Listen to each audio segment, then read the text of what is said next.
Hospital आहे आणि त्या कळवा हॉस्पिटलची परिस्थिती अतिशय वाईट आहे. अशा प्रकारे वाईट आहे की लोक, याच्या आधी एका मुलीचा मला फोन आला होता की मला सलाईन पाहिजे, म्हणून मी ताबडतोब साहेबांशी बोललो, राजगरकर साहेबांशी. राजगरकर साहेबांनी तिथे व्यवस्था उपलब्ध करून दिली. महापौरांशी बोललो. सलाईन जर हॉस्पिटलमधून बाहेर आणावी लागेल असेल तर आपण प्रोव्हाइड काय करा. कट टू परवा पुन्हा मला एका माणसाचा फोन आला आणि मला सांगितलं मला प्लास्टर पायाचं लावायचं आहे, सो त्याच्यासाठी मला पैसे हवेत. मी मुंबईत राहतो आणि मला प्लास्टर आता बदलायला सांगितलं डॉक्टरांनी आणि त्याच्यासाठी 1600 रुपये खर्च आहे, सो ते पैसे तुम्ही मला द्या. मी म्हटलं प्लास्टर पण नाही कळवा हॉस्पिटलला. तो बोलतो नाही सर, कळवा हॉस्पिटलला प्लास्टर पण. मग मी स्वतः कळवा हॉस्पिटलला गेलो, त्या माणसाला विचारलं तर त्या आधीचं प्लास्टर जे लावलं त्याच्या पायाला आता तेही त्यांनी बाहेर विकत आणलं होतं. त्याच्या बाजूला एक मुलगा ऍडमिट आहे, त्याच्याच बाजूला लागून त्याचा एक पाय रेल्वे ऍक्सिडेंट मध्ये गेला, दुसऱ्या पायाला उंदीर चावला. गेला ठाण्यातलीच मुलं दिसली, उंदीर चावला.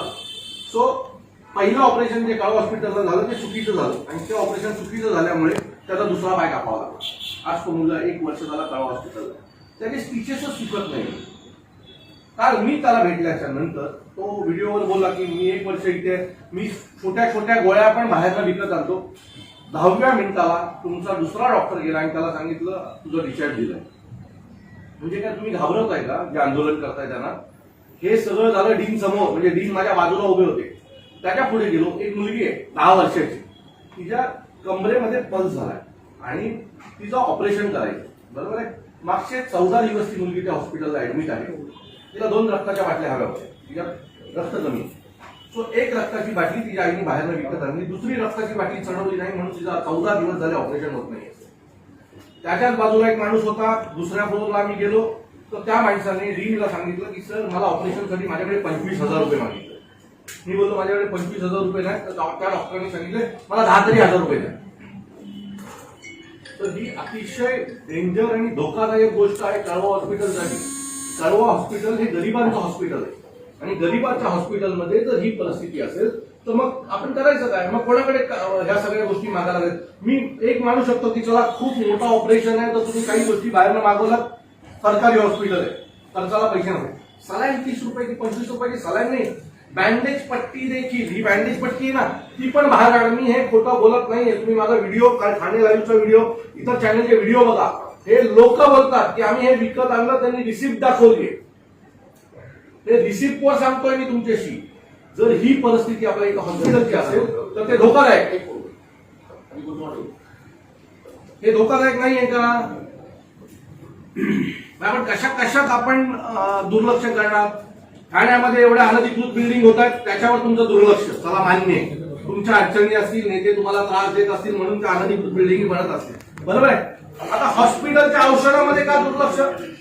दुसरी गोष्ट, तुम्ही करोडो रुपयाचे टेंडर काढले साफसफाईचं, जेवणाचं, याचं त्याचं, त्याच्याबरोबर एक औषधाचं पण काढायचं ना. जी गोष्ट तुम्ही त्या कळवा हॉस्पिटलमध्ये माणूस गेल्यावर उपचाराला जातो ना, त्याला औषधं पाहिजेत ना, ती साफसफाई पाहिजे, तिथं आवश्यक आहेत, पण त्याच्यासोबत इम्पॉर्टंट आहेत ती औषधं. तर तीच जर औषधं सलाईन नसेल, ती स्ट्रीप जर बाहेर आणावी लागत असेल, मग आपण त्या हॉस्पिटलला हॉस्पिटल का म्हणावं डॉक्टर साहेब? महिलांच्या टॉयलेटला दरवाजे नाही आहेत आणि मी हे म्हणत नाहीये. हा समोर उभा आहे पत्रकार, त्याला विचारा, त्यांनी स्वतः कव्हर केलं ते सगळं. दरवाजे नाही आहेत महिलांच्या टॉयलेटला, मग तुम्ही करणार काय? आपण काय करणार आहोत? आम्हाला एकदा सांगा. आता तुम्ही असं म्हणाल की यात बाहेरची पण लोक येतात. मला माणुसकीच्या नात्याने कोविडमध्ये तुम्हाला प्रत्येकाला सांभाळायचं. तुमच्याकडे मिडल क्लास घरातली पण लोक जात नाही, अतिशय खालच्या याच्यातली ज्यांची खरंच परिस्थिती नाही अशी लोक तुमच्याकडे येतात. यात तुम्ही भेदभाव नाही केला पाहिजे, त्याची आमची लोक नाही. तो माणूस म्हणून तुमच्याकडे येत. आणि मी जी 4 उदाहरणं दिली ही ठाणे शहरातली आहेत. एक मुंबईतला माणूस आहे, दुसरा कळव्यातला माणूस आहे, तिसरा मनोरमा नगर मधला माणूस आहे आणि चौथा वाघेतला माणूस आहे. ही 4 उदाहरणं मी तुम्हाला ठाण्यातली देतोय. आणि आपण ठाणे महानगरपालिका, मुंबई नंतर मोठी महानगरपालिका, तिथली वाईट परिस्थिती असेल तर अजून आम्ही तुमच्याकडे कोणत्या गोष्टीची अपेक्षा धरायची ती तुम्ही सांगावा की तुम्ही आमच्याकडनं या गोष्टीची अपेक्षा बाळगा. आपण नको ते टेंडर काढतोय ना, त्याच्यासाठी त्याच्याबरोबर एक औषधाचं टेंडर काढू ना लोकांसाठी, जी लोकांना आवश्यक आहे. नको ते टेंडर रोज निघतात ठाणे महानगरपालिकेत. फ्लायओव्हरचं टेंडर, याचं टेंडर, ज्या ओव्हरब्रिजवर लोक चालणार नाहीत असे टेंडर आपण काढतोय बाहेर निधी मागवून. आवश्यक असलेल्या गोष्टीचे टेंडर मागवू ना आपण. आवश्यक असलेल्या गोष्टींचे टेंडर आपण मागवले गेले पाहिजे. नको त्या गोष्टीच्या सगळ्या गोष्टींचे टेंडर आपण मागवतो.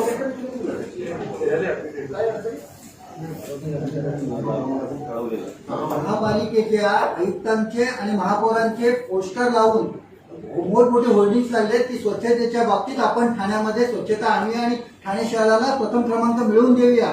पण ही जर अवस्था असेल, जर ठाणे महानगरपालिकेच्या हॉस्पिटलच्या प्रसाधनाचे जर महिलांचे जे दरवाजे नसतील तर आम्ही कुठल्या कसं काय? बरोबर आहे त्यांचा मुद्दा. जर महानगरपालिकेच्या हॉस्पिटलला दरवाजे नसेल तर आपण काय आपलं शहर ग्लोबल शहर आणि या शहरांच्या आपण वार्ता कशा करू शकतो सर? नेसेसरी आहे. लोकांची डायरेक्ट लोकांची गरजा असलेल्या गोष्टी ज्या आम्ही बोलतोय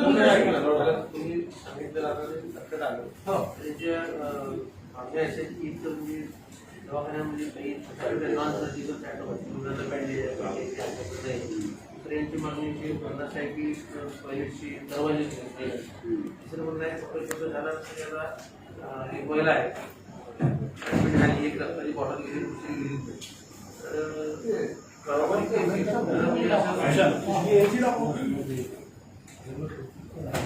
नाही डॉक्टर आहे 100% ना म्हणणं चुकलं आहे असं म्हणत काय सांगतो. काही अनुभव सरांना किंवा मलाही असे आहेत की उदाहरणार्थ एक गोष्ट याची 100% खरी असेल की आता एक बॉटल सोडली दुसरी चढवायला नाही म्हणून आपल्याला समजतात. मी पाठवलेल्या 1-2 पेशंटला पण हे अनुभव येते. तर त्याच्यामध्ये ती आपण मिटिंग घेऊ शकतो आणि ह्या विषयात फक्त आता तुम्ही जे म्हणताय की मेडिसिनच नाही असं नाही. मेडिसिन आम्ही बाकीचे टेंडर नको ते काढतो असं नाही. सगळे टेंडर आवश्यक प्रमाणे भेटतात. पण मेडिसिनचे टेंडरही काढलेलं आहे. मागच्या वर्षीचंही टेंडर आहे आणि या वर्षी जर स्टँडिंगला काय रिकमेंड केले आहे तुम्ही तो सप्लाय का करत नाही आहे. एक मिनिट आहे ना, तर सप्लाय काय होत नाही अहो नाही हो तो तर नवीनचा झाला ना. जुने टेंडर जे आहे ती सप्लाय का पण त्याने दोन विषय बघायला करोनात औषधं आली पाहिजे डॉक्टर. करोना औषधं आली पाहिजे. औषधं नाही आहेत करोनाच्या काळात असं तुम्ही कसं म्हणू शकता? एवढे मोठं जबाबदार अधिकारी. सप्लाय आहे, टेंडर आहे आणि नवीन टेंडर झाल्यावरच पहिलं संपतं. हे कॉमन सेन्स आहे. त्यामुळे टेंडर नाही असं आहे ना. बरोबर आहे. प्रलंबात पडण्याचं भ्रष्टाचार आहे त्याच्यामध्ये. त्यांचे अधिकारी बोलतात बोलू द्या. मी सगळ्यांसाठी सर मी यांना फोन केला. आपण ते लक्ष देऊ या बाबीवर. याच्यामध्ये कसा असतो वार्षिक द्विवार्षिक टेंडर असतो. टेंडरची मुदत संपली आपण रिटेंडर करतो. आपण रिटेंडर जर केला नाही तर कदाचित आमचा इंटेन्शन डाऊटफुल असू शकतो. आपण रिटेंडर काढला म्हणून आपण तुम्ही जे आरोप केलाय ते आरोप असं आपण नाही करणार असं योग्य नाहीये. तुम्ही सांगताय सर आम्ही तुमच्यावर आरोप नाही केलाय. आम्ही तुमच्यावर आरोप नाही केला. पण मला मी सिस्टम कसा काम करतो ते सांगतो. सर एकूण घ्या पण तो नवीन टेंडर होईपर्यंत जुना टेंडर तर आहे. दवाई न मिळण्याचं कारण नाही. म्हणजे बरोबर आहे. मग का नाही मिळत हा प्रश्न आहे. हा बरोबर आहे. हा प्रश्न आहे ना की का नाही महिन्यापूर्वी पण आम्ही त्यांना भेटून गेलो, त्यांच्या निदर्शनास आणून दिलं होतं. आजच आपण याचा रिव्ह्यू घेऊन उद्यापासून तिथे सर्व व्यवस्था दवाई हे मला तेवढीच अपेक्षा आहे तुमच्याकडे की उद्यापासून लोकांना योग्य ती औषधं मिळाली पाहिजे. आमची हीच सर यात एक गोष्ट फक्त तुम्ही बघा कारण तुमच्यावर खूप मोठा ताण आहे आणि मला माहिती आहे की तुम्ही सगळ्या छोट्या छोट्या गोष्टींमध्ये लक्ष देऊ शकणार नाही. पण औषधं जर आपण एवढ्या मला जी माहिती आहे की आपण खूप मोठ्या प्रमाणात औषधं मागवतो. नेसेसरी असलेल्या गोष्टी म्हणजे सलायन किंवा हे इंजेक्शन तरी खूप मोठ्या प्रमाणात मागवतो. बरोबर आहे. ते का नाही पुरत? म्हणजे नक्की तो माल जातो कुठे हा प्रश्न आहे. जर आपल्याकडे दर दिवशी 700, 800, 300, 200, 300 बेडचं आपलं हॉस्पिटल आहे. बरोबर आहे. रोज जर आपण पकडूया की 100-125 लोक जर ऍडमिट होत असतील आणि ते त्यांचं औषध बाहेर आणत असतील ते आपण तुम्ही जे मुद्दा काढलाय आपण काय करू आता या मुद्द्याच्या अनुषंगाने की आलेला स्टॉक कसा आला, कुठे गेला, कधी गेला आणि कसा वापरला ते आपण बघून घेऊ. ते बघा कारण काय माहिती ते दाखवणार एवढे पेशंट आले आम्ही ते वापरलं पण लोक बाहेर जर आणत असतील तर ते थोडं दुखत आपण आपल्या स्टोअरची चौकशी करून टाकते. इन्स्पेक्शन चौकशी दोन्ही होऊन जाईल. ते विषय समोर येऊन जाईल. तिथे काहीतरी गोंधळ चाललाय तर आपल्या समोर येईल. काही चालला तरी आम्ही तुम्हाला सांगतो. औषध उद्यापासून उपलब्ध होईल ती व्यवस्था आपण करू. कारण टेंडर नवीन तर चालू आहे, जुने पण आहे. स्थायी समितीची मान्यता होईल तेव्हा होईल. उद्या परवा स्थायी समिती लागेल, परंतु जुनं टेंडर तर चालूच आहे ना. आता त्यांनी दवाई द्यायची नाही असा भाग नाही ना. आता खोळंबा होऊन जाईल ना नाहीतरी. आपण नवीन टेंडर होईपर्यंत जुनं टेंडर चालूच ठेवत असतो. ते आपली नेहमीची पद्धत आहे.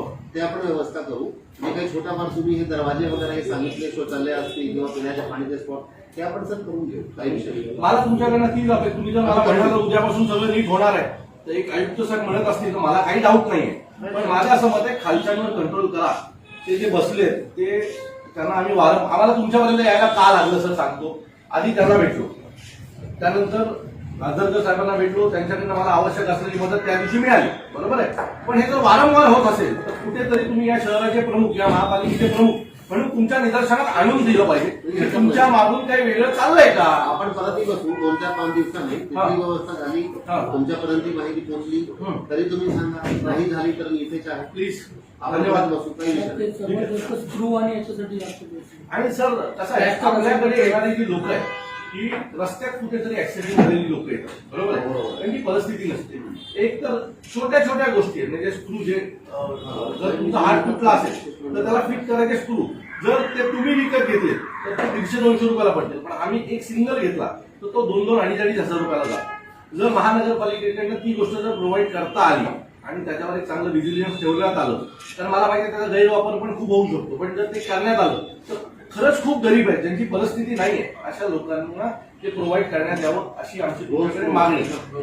आपण बघू नाही. ते बघा. आणि दुसरी आणि अतिशय धोकादायक आणि महत्वाची गोष्ट ही या विषयाशी नाही. कळव्यामध्ये एक अनधिकृत बांधकाम चालू आहे. बरोबर आहे सर. ते अनधिकृत बांधकाम त्या माणसाने 4 महिन्यात इमारत ठोकली. बरोबर आहे. 5 माळ्याची, किती माळ्याची रे, 7 माळ्याची बिल्डिंग 4 महिन्यात त्यांनी ठोकली. ठोकू द्या, आमच्या वापरात काय जात नाही. महानगरपालिकेला वाटतंय ना की अनधिकृत झालं पाहिजे. आम्हाला काय, माझं एकही पत्र अनधिकृत बांधकामाच्या विरोधात नाही. एक पत्र मला आलेलं ते मी बुलबुले साहेबांना दाखवलं. त्यांनी मला त्यांची अडचण सांगितली कुठल्या तरी नेत्याचं, त्यात असल्यामुळे मी त्याच्यात पडलो नाही. बरोबर आहे. पण सर माझ्या एका शाखाध्यक्षांनी त्याच्या विरोधात कंप्लेंट केल्याच्या नंतर माझ्या शाखाध्यक्षाच्या घरी तो बिल्डर जातो आणि धमकी देतो पत्र पाठवली म्हणून. तशी एनसी आम्ही पोलीस स्टेशनला केलेली आहे, त्याच्यावर तक्रार केलेली आहे. अशा बिल्डिंगी सर का नाही तोडल्या जात. आपण ही बिल्डिंग तुटलीच पाहिजे ना. जर आमच्या शाखाध्यक्षाला घरात जाऊन धमकी देतो इमारत, तर सर्वसामान्य लोकांची काय परिस्थिती असेल सर. सरकारी जागेत तुम्ही इमारत ठोकता. हरकत नाही. तुम्ही तुमची तक्रार तुम्ही दाखवा. आम्ही तक्रार आज नाही 1 महिना झाली दिली आहे, काही होत नाहीये. अनधिकृत बांधकामावर मी तुम्हाला दाखवू का तक्रारी किती आहेत माझ्या पदाधिकाऱ्यांनी केली. एक इमारत तुटलेली तुम्ही मला दाखवा की अविनाश ही इमारत तुटली. हे जे तुम्ही सांगतायत ना, ही इमारत कळवायची, हो. ते कोणती इमारत आहे अशोक आला लक्षात का? आला लक्षात तर कंप्लेंट आली असेल ठीक नाही तरी घेऊन कारवाई करू आपण. काही विषय नाही. मला असं वाटतं की त्या इमारतीवर सर कारवाई झाली पाहिजे. आमच्या पदाधिकाऱ्याला जर पण घरात जाऊन धमकी देत असेल तर मला वाटतं की ते योग्य नाही. तुमच्या अनधिकृत बिल्डिंग बनू द्या, त्या तुम्हाला लागला काय नाही. सर ठाण्यात एका इमारतीवर अनधिकृत इमारतीवर ऍक्शन झाली अशी एक इमारत सांगा मला. बरं झालं तुम्ही समोरच भेटला. एक इमारत दाखवा की ज्या इमारतीवर ठाणे महानगरपालिकेने कारवाई केली, तोडक कारवाई केली. रोज पेपरला बातम्या येतात सर. असा कुठला पेपर तुम्हाला दाखवू. महाराष्ट्र टाइम्स पासून, लोकसत्ता पासून सगळ्या पेपरला अनधिकृत बांधकामाच्या बाबतीमध्ये बातम्या येतात. एका बिल्डिंगच्या बाबतीत तुम्ही कारवाई केली ती दाखवा. कळवायची आपण जे आहे ते ती तात्काळ तोडावी अशी माझी मागणी आहे सर. नाही तर पुढच्या मंगळवार बुधवारी मी पुन्हा तुम्हाला या विषयात भेट द्यायला येईल जर त्याच्यावर कारवाई नाही झाली तर. मधील पेशंटना औषधं मिळालीच पाहिजे. हॉस्पिटलमधील पेशंटना औषधं मिळालीच पाहिजे. राष्ट्रवादी निवासाचा माननीय राजसाहेब ठाकरे यांचा, माननीय राजसाहेब ठाकरे यांचा. आश्वासन दिलं आपल्याला आयुक्त साहेबांनी. अतिरिक्त आयुक्त साहेबांनी जे मान्य केलं ते मी तुम्हाला सांगतो. अतिरिक्त आयुक्त साहेबांनी असं मान्य केलं की मी 2 पेशंट पाठवले होते, त्यांना देखील रक्ताची बाटली नसल्यामुळे त्यांचं ऑपरेशन पुढे ढकललं. हे ठाणे महानगरपालिकेच्या अतिरिक्त आयुक्तांचं कोर्ट आहे जे तुमच्या सगळ्यांच्या समोर आहे. मागच्या अनेक दिवसापासून कळवा हॉस्पिटलमध्ये औषधं मिळावीत यासाठी मी सातत्याने बोलतोय. आमची सगळी टीम बोलतोय. विविध वेळेला आम्ही विविध लोकांशी बोललो. ठाण्याच्या महापौरांशी पण या विषयात मी बोललो. आणि त्याच्यानंतर आज आम्ही आयुक्तांची भेट घेतली. आयुक्तांनी मला शब्द दिलाय की उद्यापासून कळवा हॉस्पिटलला सर्व प्रकारची औषधं उपलब्ध होतील. जी औषधं नाही आहेत ती आजच्या आज त्यांची व्हिजिलन्स टीम जाऊन चेक करेल.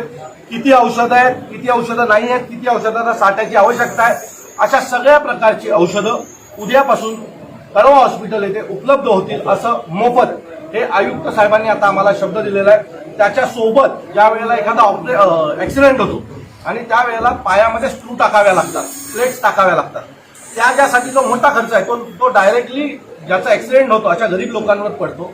मी आयुक्तांना आज विनंती केलेली आहे की ती देखील मोफत उपलब्ध करून द्यावी, जेणेकरून कारण कळवा हॉस्पिटलला येणारा जो वर्ग आहे तो अतिशय गरीब घरातला आहे.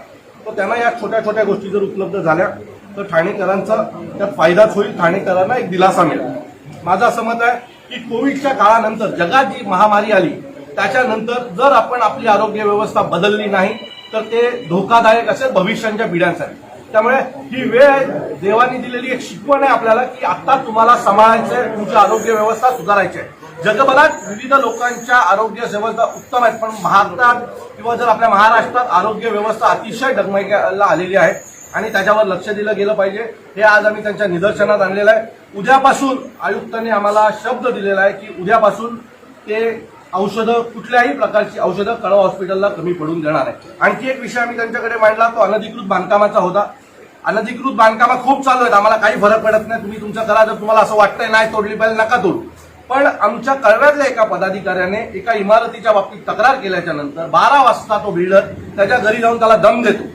सो हे धोकादायक आहे. तर त्या इमारतीवर तात्काळ कारवाई करण्याची मागणी आम्ही आयुक्तांना केली आहे आणि जर त्या इमारतीवर कारवाई झाली नाही तर पुन्हा अशाच प्रकारचं आंदोलन महानगरपालिकेच्या आयुक्तांच्या दारात आम्ही करणार असं आयुक्तांना सांगितलं. कळवा हॉस्पिटल हे खूप वर्षापासून आहे, तिथे डॉक्टर्स प्रायव्हेटकडे पाठवतात. मी किती आंदोलनं केलेत. एका बाईचं बाळ रस्त्यात जन्माला आलं त्याच्यावरनं आंदोलन केलंय. हे कोविडच्या काळामध्ये एक प्रेग्नेंट बाई पॉझिटिव्ह नसताना तिला पॉझिटिव्ह दाखवलं आणि तिला मुंबईला पाठवण्यात आलं. त्या बाईचं ऑपरेशन मी प्रायव्हेटमध्ये करून घेतलं. अशा अनेक गोष्टी आम्ही मागच्या अनेक वर्षात कळवा हॉस्पिटलसाठी करतोय, त्यात सुधारणा होत नाही. परंतु आता तर खूप डेंजर होत चाललंय हे सगळं. आता तर औषधच उपलब्ध नाही. तर मला असं वाटतंय जर औषधं उपलब्ध नसतील तर ही धोक्याची घंटा आणि ती लोकांसमोर आणली पाहिजे. महाराष्ट्र